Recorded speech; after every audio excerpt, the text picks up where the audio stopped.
Ola, o meu nome é Arturo Vaquero, son técnico de son, produtor musical, compositor. E hoxe imos falar neste tutorial acerca das paisaxes sonoras. Vai consistir normalmente dous tutoriais, un que é máis teórico que este primeiro e outro segundo que é máis práctico, no que veremos os secuenciadores de audio e traballaremos máis cos audios. Neste primeiro imos falar un pouquiño moi por riba, porque o termo paisaxe sonora é grandísimo, grandísimo, entonces imos tocar somente pequenos puntos e as persoas que queran profundizar un pouco máis, pois lles deixo documentación para elo. Vale, paisaxe sonora.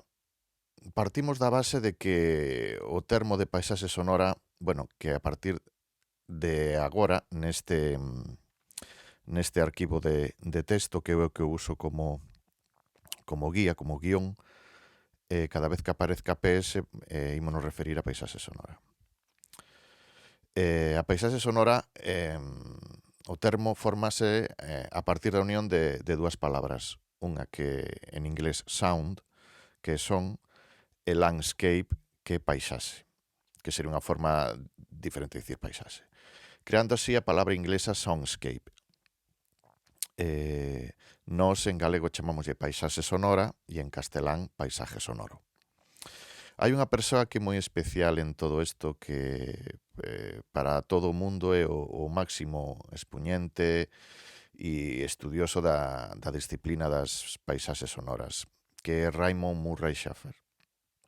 Ele é músico, compositor, ambientalista e profesor nunha universidade de Canadá.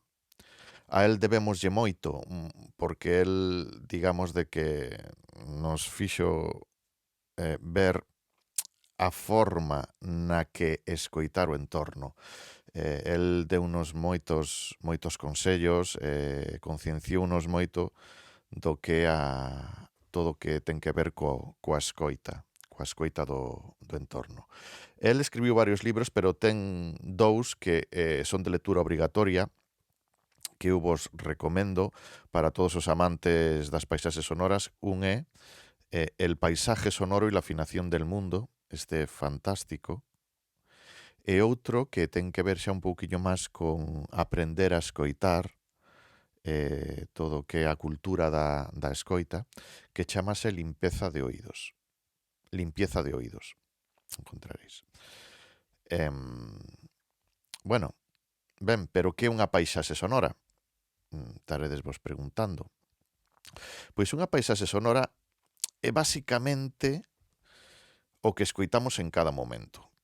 Basicamente, digo basicamente porque quizáis non o é todo, pero o que escoitamos en cada momento. A nosa contorna, o planeta, imoslle chamar, en cada momento estános enviar moita información auditiva. Poño aquí, por exemplo, o vento, o ruído da cidade, a xente falando, o ruído dunha porta, o ladrar dun can, as bocinas dos coches nunha cidade, os sons das campás dunha igrexa. Todo iso é información auditiva. A arte do paisaxe sonoro sería captar eses sons que temos na nosa contorna e con eles contar unha historia e intentar transmitir un sentimento ou plasmalos nunha fotografía auditiva. Como aquí di, a nosa contorna estános falando constantemente e é a nosa decisión escoitar e aprender a enriquecernos diso. Seguimos, aquí temos unha fotografía de un equipo de grabación tridimensional, posto aquí nun bosque. A clasificación das paisaxes sonoras. Nos, basicamente, sempre que o repito, que os conceptos que damos son moi básicos, vamos a distinguir dous tipos de paisaxes sonoras. Un, o que imoslle chamar real, e outro, o que é a paisaxe sonora imaxinaria. A paisaxe sonora real é a grabación dun fragmento de son nun momento dado en unha ubicación determinada. Es dicir, por exemplo, un fragmento do son dunha cidade cando soan as campás. Unha paisaxe sonora real é a que gravamos cunha grabadora no momento e no lugar. O sea, temos que estar e planificalo ben de antemán nese momento, nese lugar, e capturar o que sería unha fotografía ou unha secuencia de vídeo, pero nos en audio, dese momento e dese lugar. Eso é o que sería unha paisaxe sonora real. É basicamente o que estaría escoitando os nosos oídos nese momento e nese lugar. Pero despois hai unha que é moito máis divertida, que é a paisaxe sonora imaxinaria. De feito, nós poderíamos crear unha paisaxe sonora imaxinaria sin ter ningún son grabado. O sea, nós non precisamos gravar sons se queremos crear paisaxes sonoras imaxinarias. Poderíamos usalo, o sea, poderíamos crear unha paisaxe sonora imaxinaria con elementos pregrabados. E incluso elementos pregrabados que estén separados. Por exemplo, un son dunha campá, o sea, un tum, o son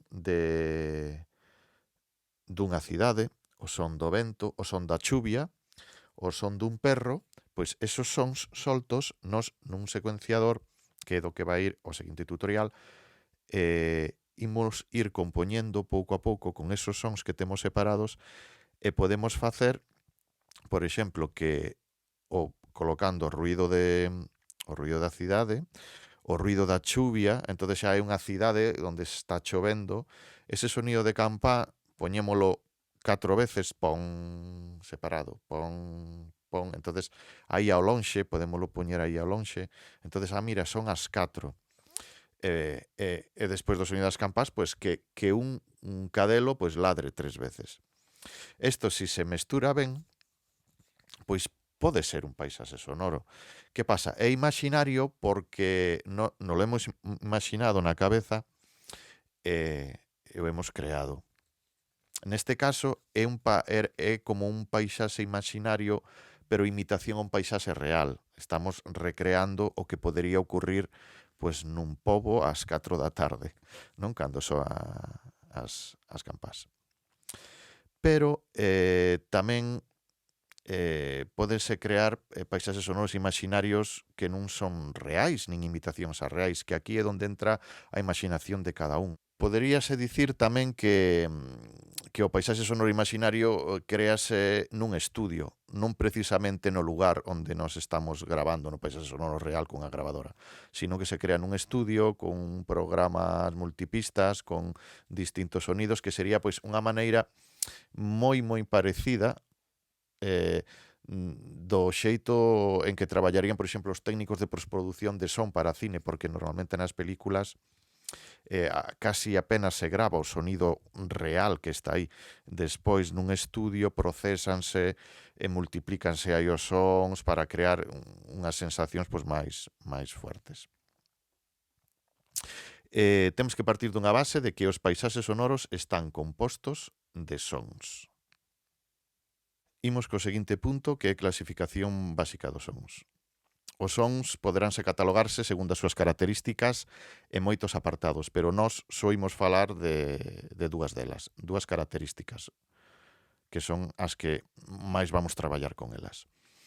Un vai ser catalogar os sons segundo o seu ton, o que serían sons graves, son medios e sons agudos. Por exemplo, o son grave sería o ruido dun camión que pasa, ese ruido moi grave.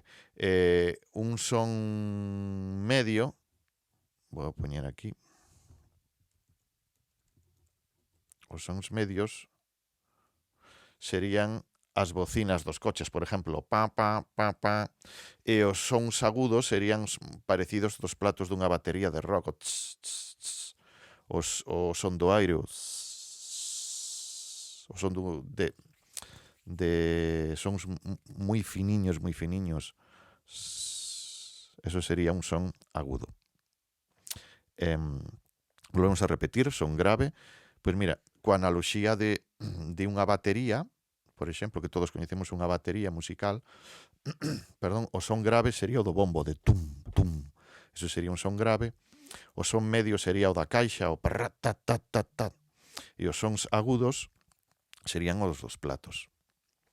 Por que digo eso? Porque despois, cando cataloguemos os sons, pois nos podemos facer carpetas de cando gravemos sons separados, con esas características, porque nos cando fagamos unha obra, un paisaxe sonoro imaginario, pois o mellor nos interesa traballar nun co que son os sonidos.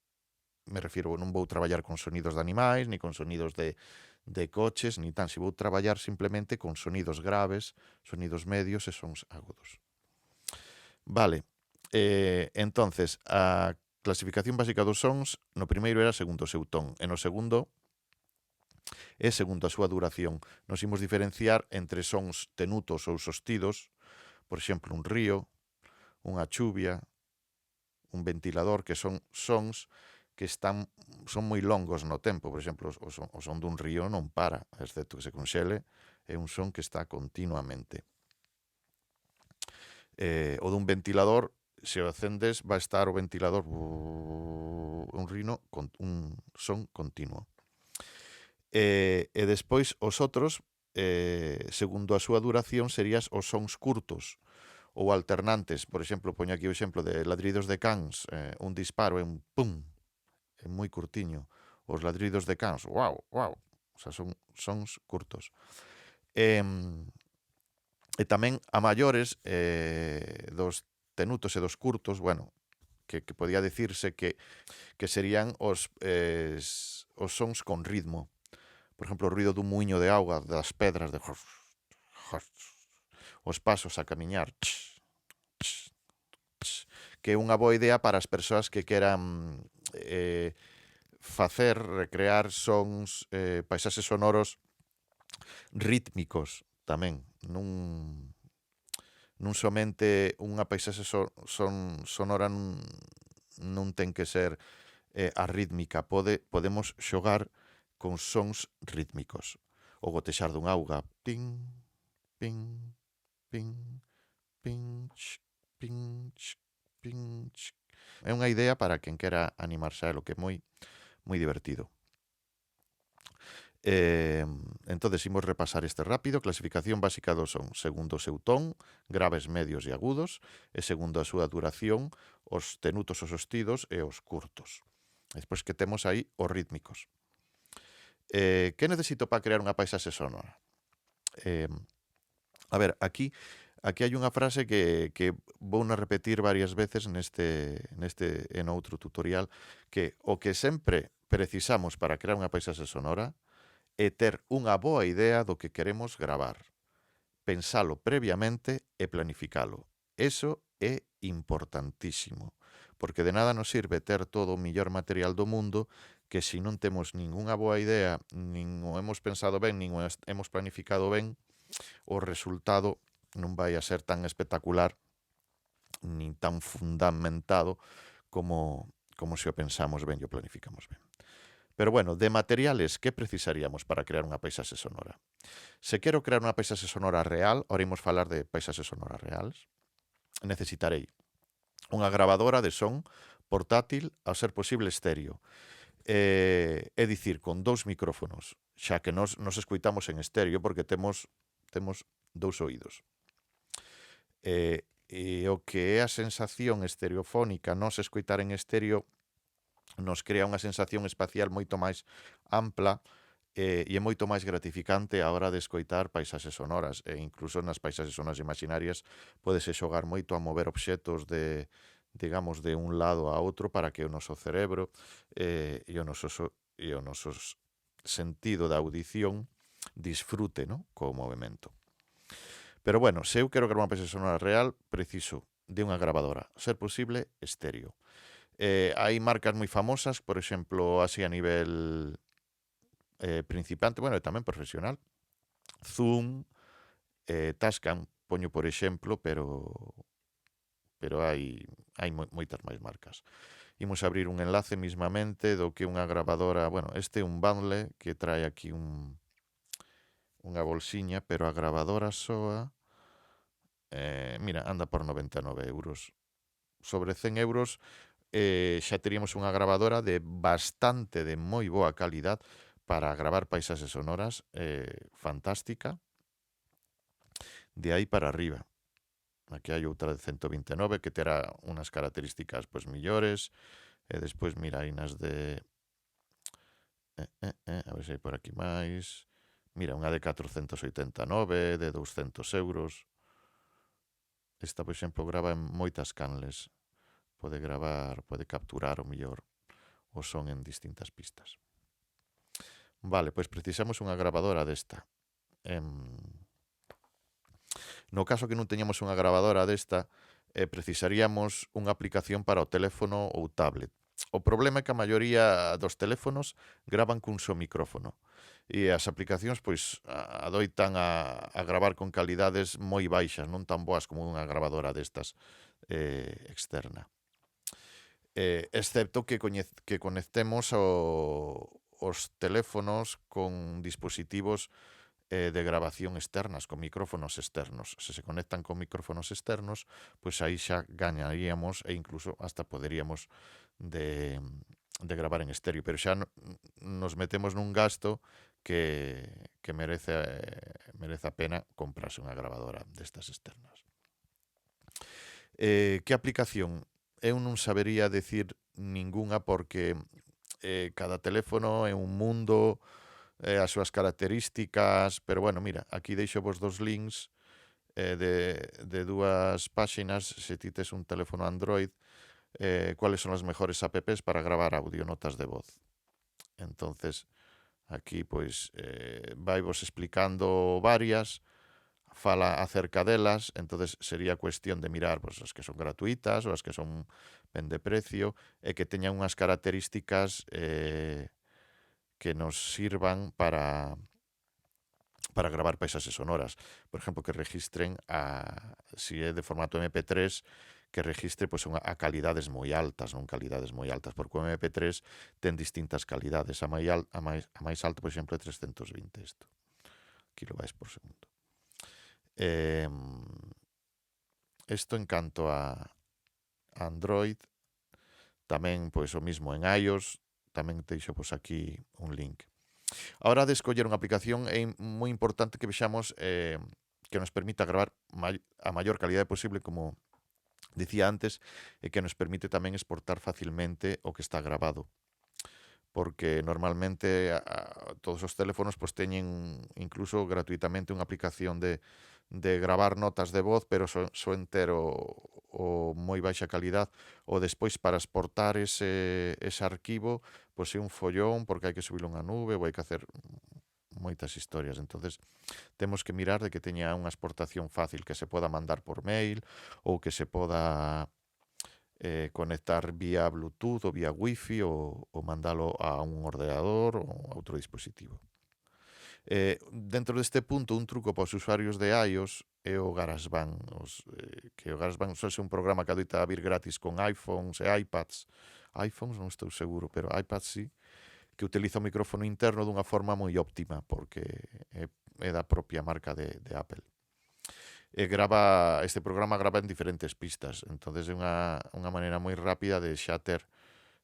Ainda así, gravaríamos en monofónico, que é o que máis me preocupa. Non sei se agora hai algún iPad que grave en estéreo, non estou moi seguro, pero a maioría deles teñen solamente un micro e gravarían en monofónico. Entonces, a hora de gravar un paisaje real, pois podemos captar información, pero non captamos o que é a espacialidade do momento, non? Pero bueno, como último recurso xa temos.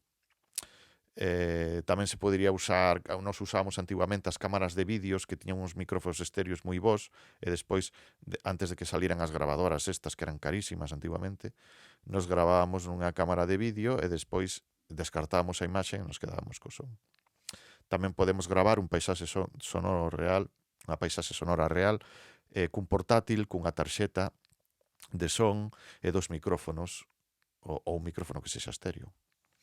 ou como último recurso, que moitas veces temos que gravar algo super rápido no momento, pois gravar un vídeo co teléfono, que é o máis rápido que hai. Abro a cámara de fotos, pongo vídeo, coloco o teléfono así co micrófono mirando para a fonte de son, quietiño, e despois xa me buscarei a vida para extraer o audio dese vídeo pois, con algún programa. Despois, cara ao final, tamén imos precisar dun programa informático ou aplicación para editar e exportar a paisaxe sonora gravada.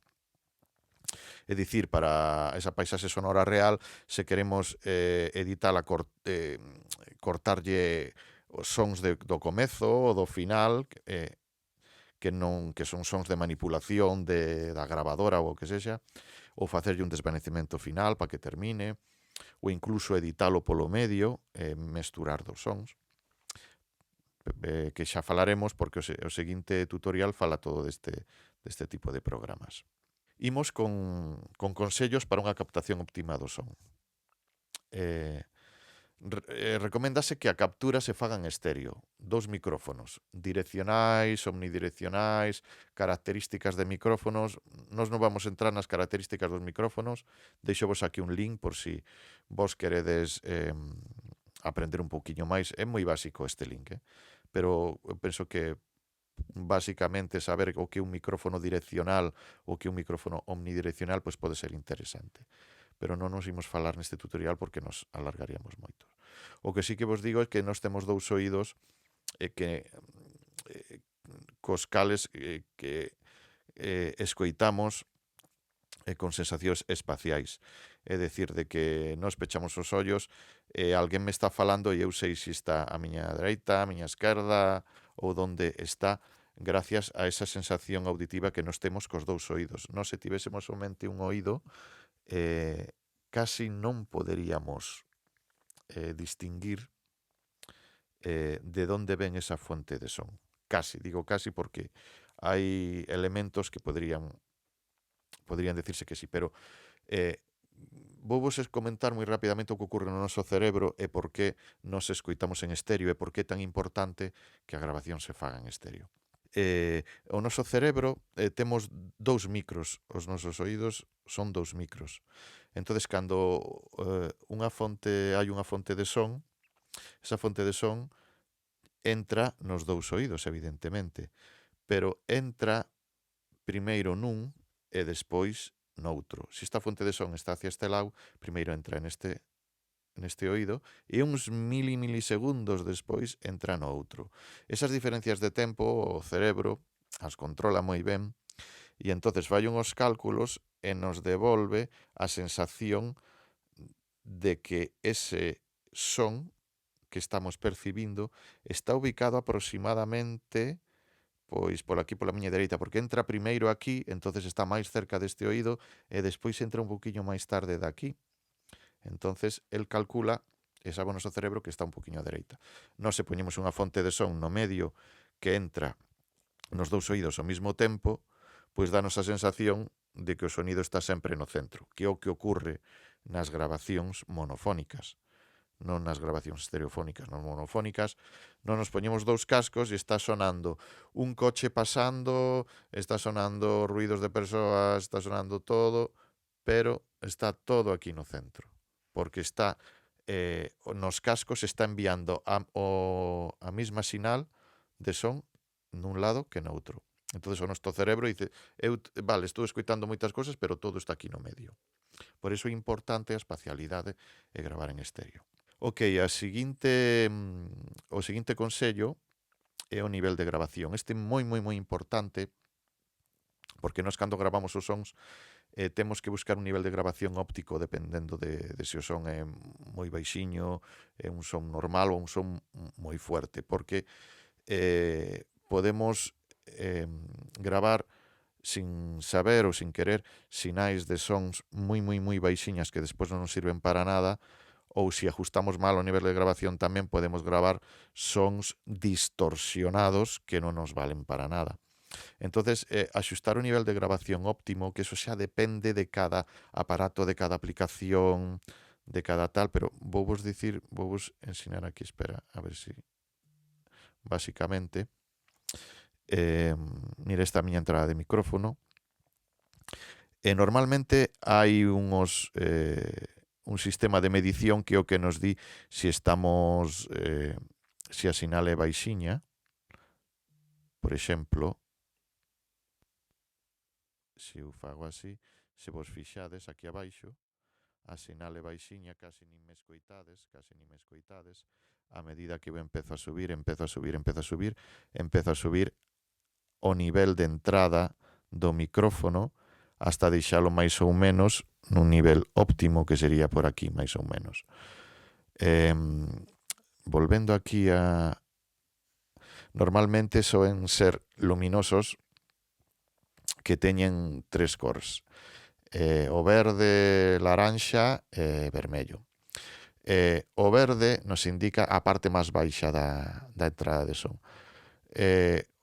A parte laranxa, que non sempre é laranxa, indica unha zona central na que a captación do son, cando o son é continuo máis ou menos, sería a zona óptima de captación.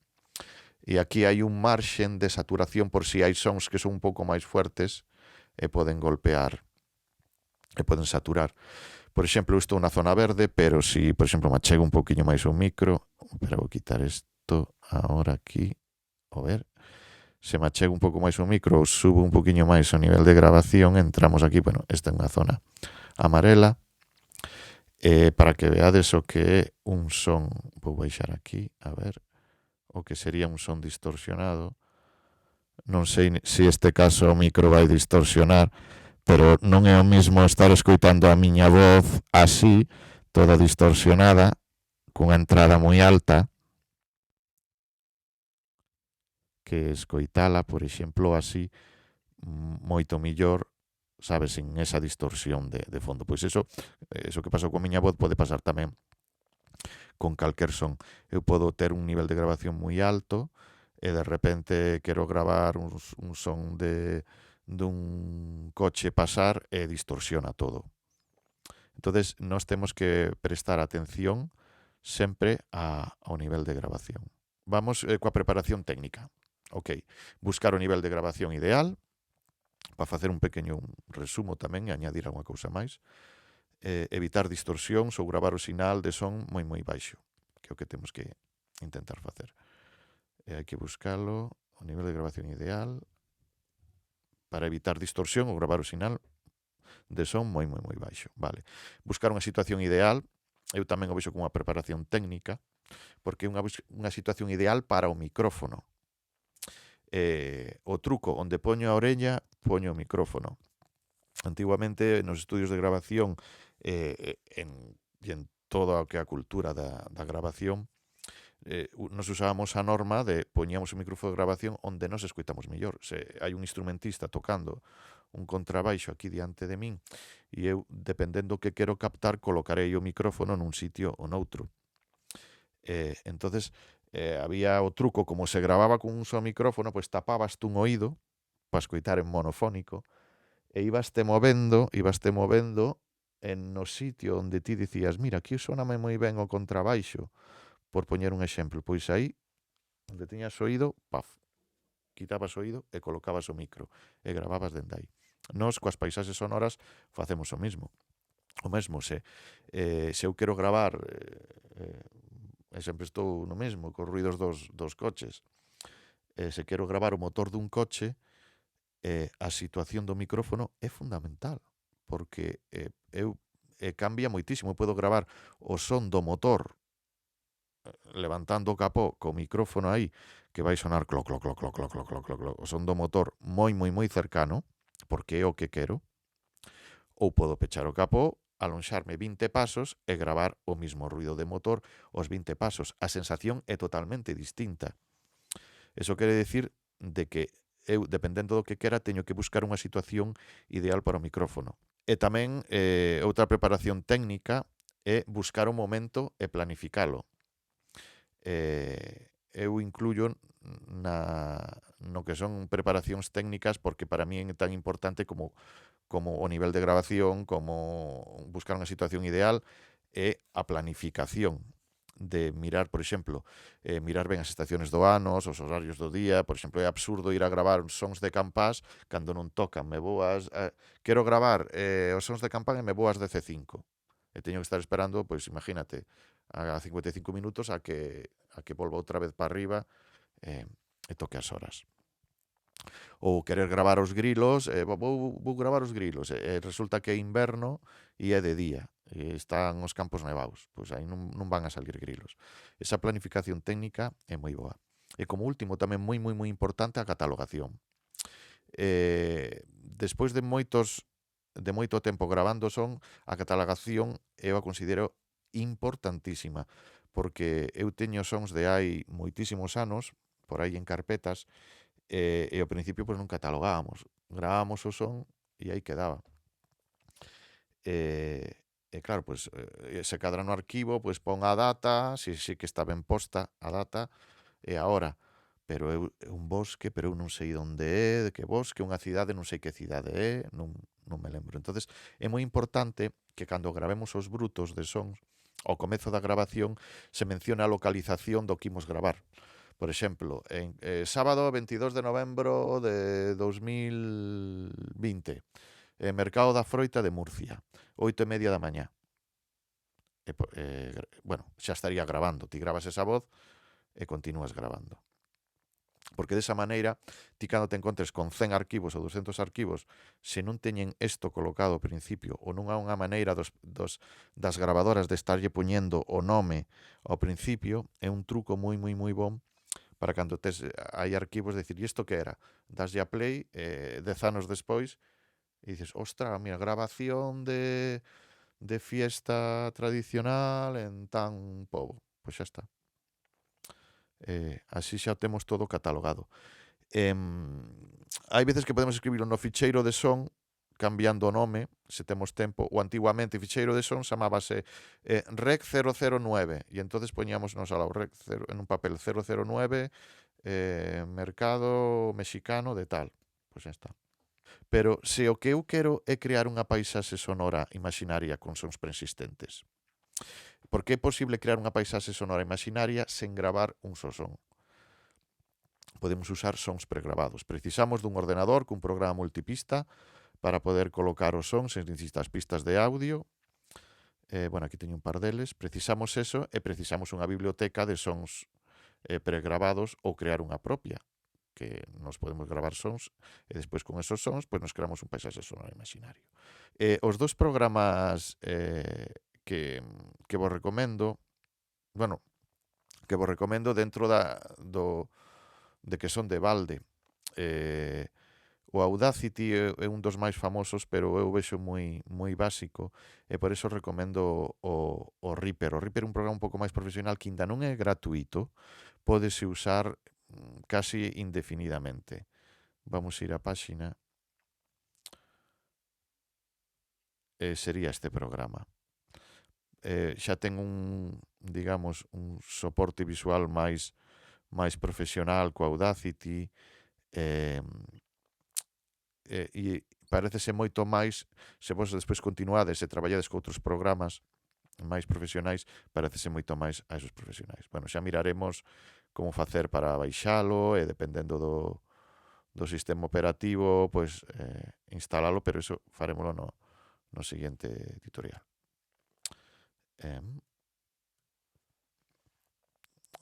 Máis arriba, vos daba consellos de captación de son.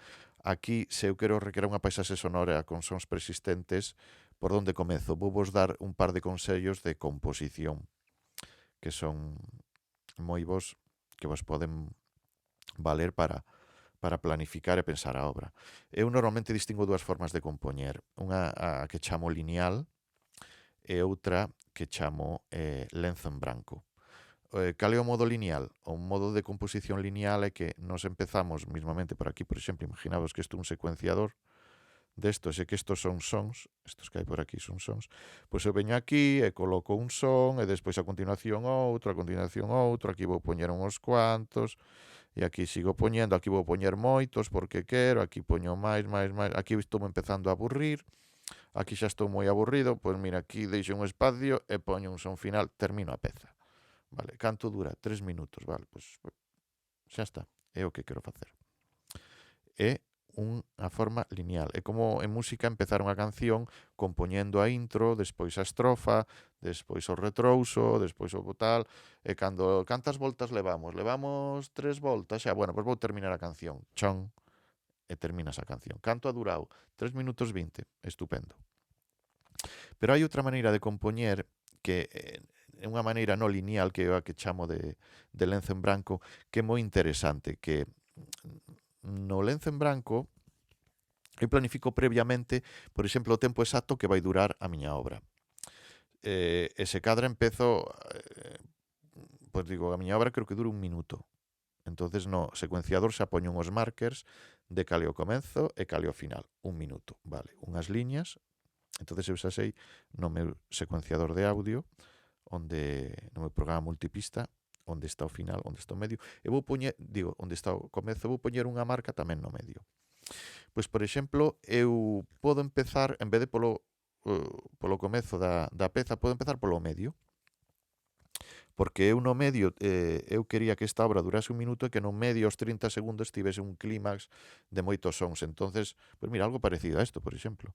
Entonces eu podería empezar, olvídome do comezo e do final, e podería empezar insertando este son, este, e todos estos sons de aquí.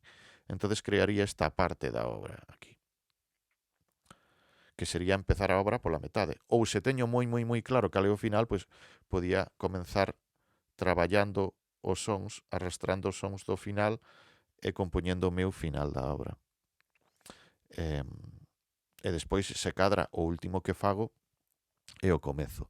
É unha maneira de compoñer na que ti tes moito máis control do que estás facendo, e é como sería un pintor que vai pintando pouco a pouco.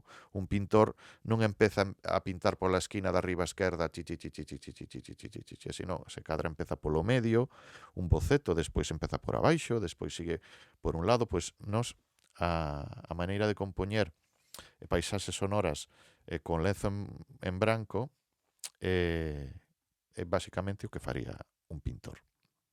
Falando da exportación, unha vez que nos temos xa a nosa paisaxe sonora, nos temos que mostrarlle ao mundo un arquivo que sexa compatible para que eles podan escoitar no seu ordenador, no seu equipo de música.